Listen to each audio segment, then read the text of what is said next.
Today, we're diving into a really fascinating paradox: how a digital identity system, one that was designed to bring millions of people into the formal economy, can actually end up locking them out. So let's explore how a tool that was meant for inclusion became a barrier for so many. And it all kicks off with a statement that is just this simple and this devastating.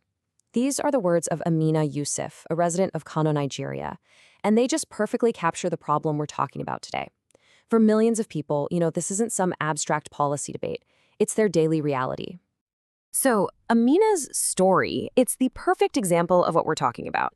Because she can't get a national identification number, or NIN, her SIM card is completely barred.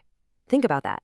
No phone calls. She can't open a bank account, and when government aid was being distributed in her area, she couldn't get it. One single missing number has just effectively cut her off from modern life. But here's the thing. This was never supposed to happen. The system that has excluded Amina is actually part of this huge vision called Digital Public Infrastructure, or DPI. The whole promise was to build these digital bridges for everyone, to ensure financial inclusion, security, and access to social services. So let's break down the key parts of it. All right, so first up, you've got the NIN. Think of it as the master key to everything. It's a unique number that's meant to be the absolute foundation of a person's digital identity in Nigeria. In theory, everything else connects right back to this one number. Then you have the BVN, the bank verification number. Now, this is another layer specifically for the financial world. It uses biometrics, like your fingerprints, and it was brought in to make banking more secure and to cut down on fraud. And when you put them together, the NIN and the BVN are core parts of Nigeria's digital public infrastructure. These are basically the shared digital highways that everything from your bank account to your mobile phone to government aid is supposed to run on. And the journey? Well, it was designed to be super simple. As you can see here, you get your NIN, you link it to your phone, you use that to get a BVN for the bank, and bam, you're connected. Access to services, aid, the whole digital economy, it's supposed to be a clear, logical path. But what happens when that very first step just fails? And this is where that perfect plan just collides with reality. A single point of failure doesn't just create one little problem. It starts a domino effect, a chain of exclusion that blocks access to pretty much everything, all at once. Just listen to Zainab Musa. She's a trader.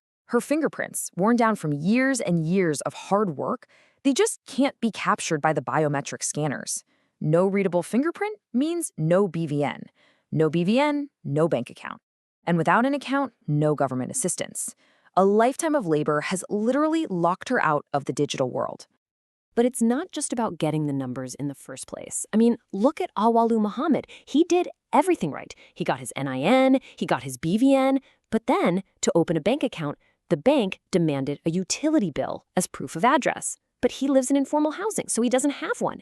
He cleared the main hurdles, only to be blocked by another layer of bureaucracy. And the fallout, it goes way beyond just banking. As this green seller Danjumai Ibrahim explains, a blocked phone isn't just an inconvenience. It cuts people off from vital information, from emergency alerts, from getting mobile money from family. It creates this profound sense of isolation. So why is a system that was designed for inclusion failing so many people? Well, it really comes down to this clash between the progress you see on paper and the reality people face on the ground.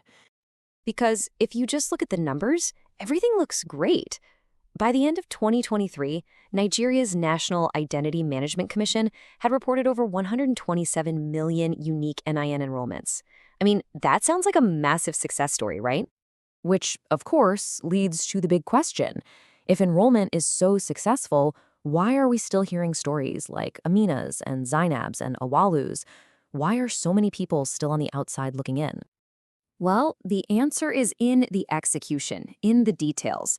The points of failure are all over the place. Biometric errors like we saw, network problems at enrollment centers, data not matching up between different databases, and those extra documentation requirements. Each one of these is a potential dead end for a citizen just trying to get by. But really, the core technical problem is something experts call the interoperability gap. The promise was that all these different databases, for NIN, for BVN, for SIM registration, would all talk to each other seamlessly. But the reality is, they're fragmented. A glitch in one system doesn't get automatically corrected in another. And that creates what one expert calls exclusion loops that just trap people in a bureaucratic nightmare. And this digital identity expert, Ahmad Khalil, he really hits the nail on the head. He says the whole point of this infrastructure is to enable participation. But when the systems aren't connected or they're not designed for how people actually live, it does the exact opposite. It becomes a bottleneck.